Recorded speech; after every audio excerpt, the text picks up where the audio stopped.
Ayan, good morning, good afternoon, good evening. Welcome back sa ating channel, Nights at Truck. So kanina, naisip akong gawin. So, pinagdugtong ko yung lumang sprayer dito sa bago kasi nahihirapan ako minsan na magdilig dahil ang ikli nitong mga kable na nakakonect dito sa ano. Ito yung ano niya, yung silver na color. Ito yung original na ano niya, na pipe. Tapos ito naman yung sa luma. Ito yung sa Greenfield. Ito. Ayan.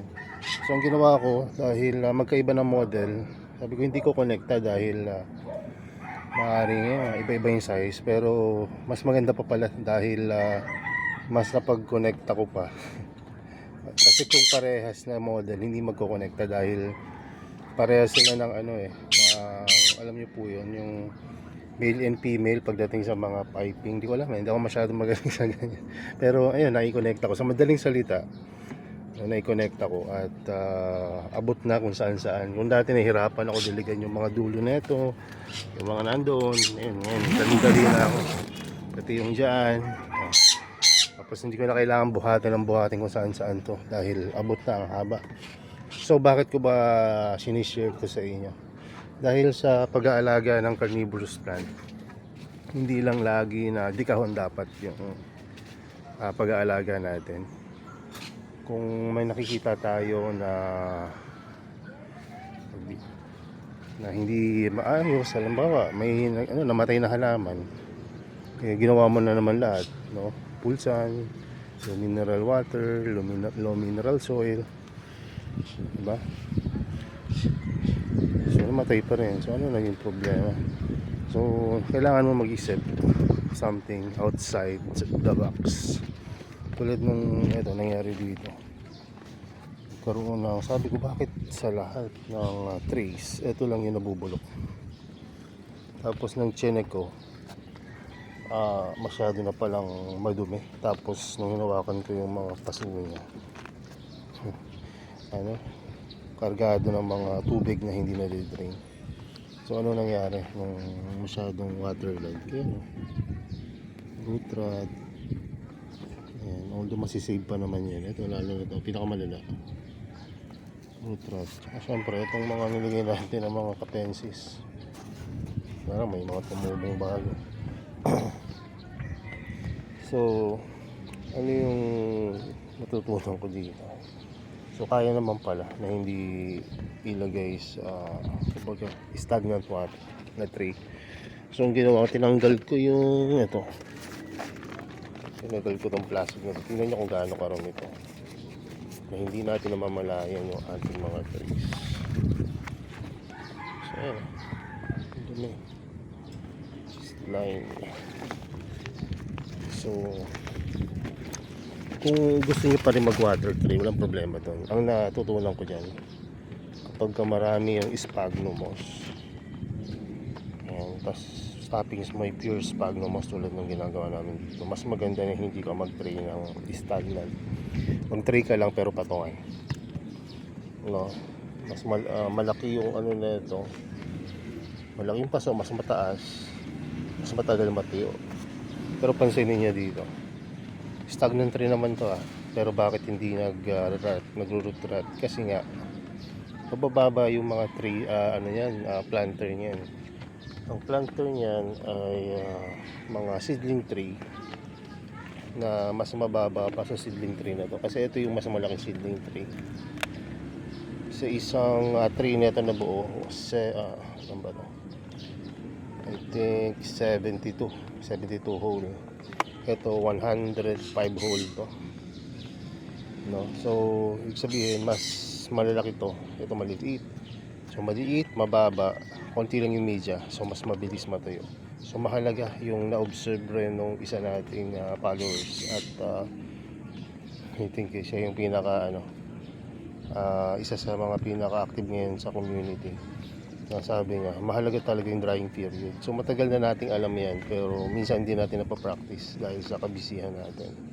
Kahit ako, hindi ko na rin drying period ko minsan kasi nga sa El Nino ba, medyo takot akong Kumbaga, yung matuyo, tapos minsan mabisi ka or magliwaliw ka kung saan, no? Magbakasyon ka o ano.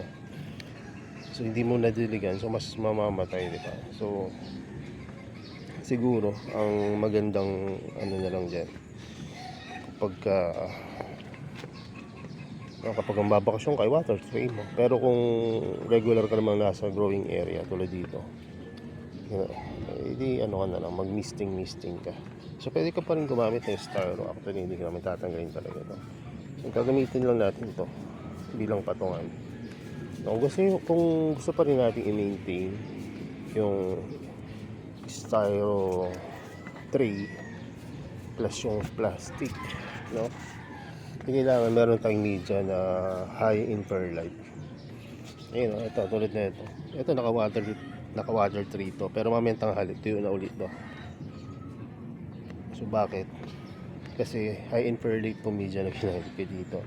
So siguro ang perlite na to 70 to 80% perlite. Kitang-kita nyo naman sa mixture. Ayan, 70 to 80%, tapos 10 to 30 na span. So ayun yung nakita ko. Tapos maganda rin na ano, kung gusto yung mabilis matuyo yung media or magandang aeration and drainage, net pot. Ang net pot na to, nagkakalaga lang naman yan 8 to 30 pesos. Depende sa ano, bibilan nyo. Tsaka kung may sale. Ito nakukuha ko to ng 6 to 8 pesos per piece na sa Shopee. Hindi ako nagtitinda nito, pero meron akong binibila ng regular sa Bacolod. Shopee platform. Ang mura nung ano nila, parang mas mura pa nga sa ano, yung mga galing pa sa China. Siguro bumili sila ng bultuhan, tapos na ibebenta nila ng ganun kamura. Ano sila, specialty nila puro hydroponics materials, kaya ayun, hydroponics yan. So anyway, free promotion sa kanila. Good naman sila kapag may problema kayo, alam mo kulang yung paso, pwedeng yung i-refund o kaya i-replace. Pero mas maganda refund para siguradong makukuha nyo. Kasi pagka replace, diba, in-accept nyo na, tapos hindi pa pala napapadala sa yung item, pwede lang hindi bigyan. Pero pag refund, hindi po order ka na lang ulit, di ba? Kaya lang ang talo doon yung seller. Kasi pagdating sa refund, ang magbabayad ng expenses nun yung seller. Kasi nga syempre siya yung nagkamali. So payer din, di ba? So kung mapapansin nyo, kadidilig ko lang dito. Alam nyo yung sprayer ko, mula dito hanggang doon sa dulo, abot yung hose. Kaya halos hindi ko na tapos mula dito, abot hanggang dito yung hose. So ito lang, abot pa rin. So hindi rin yan. Ang laking bagay, hose lang yung pinalitan ko. Ang laking kawalan, hindi ako magbubuhat. Isa yun sa mga struggle namin dito, lalo siguro kung misis ko nagdidilig, kasi mas mababa yung height niya sa akin, tsaka reach. So malaking bagay yung mga ganong alam nyo yun, yung mga diskarte. Ang ginawa lang naman natin, retrofitting ng mga, ibig sabihin, mga lumang mga equipments, no? Ginamit mo ng ni-repurpose mo. So ayun, gumamit lang rin ako ng Teflon para hindi nag-leak yung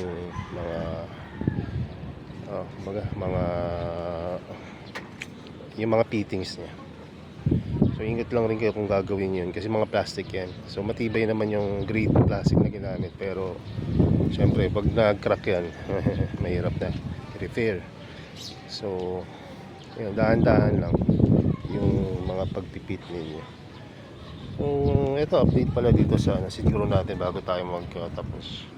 Ayan na sila, may papalabas na ng mga ilang carnivorous traps. Ayun, meron ng nag-red na yung traps niya.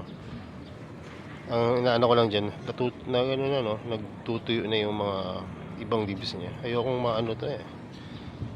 yung matunaw, sayang, ilang seeds na. Pero dahil sa sobrang init siguro, kaya ganun nangyayari. So tingnan natin kung ano magiging itsura ng mga traps na ito pagka lumaki. So yun lang, salamat sa inyong panonood. At huwag kalimutan na mag-pray din tayo kapag alam niyo, pagka nagme-meditate ako kapag nagdidilig-dilig ako dito. Hindi ka mo kailangan maging relihiyoso o monghe. Pero just to connect with nature is kumbaga to connect ka na rin sa creator mo. Yeah, just think good things na mga bagay about family, relationship, kung ano yung makapagpaparelax ng mind natin at makapag-connect dun sa bossing natin sa taas. So yun lang, God bless and bye bye.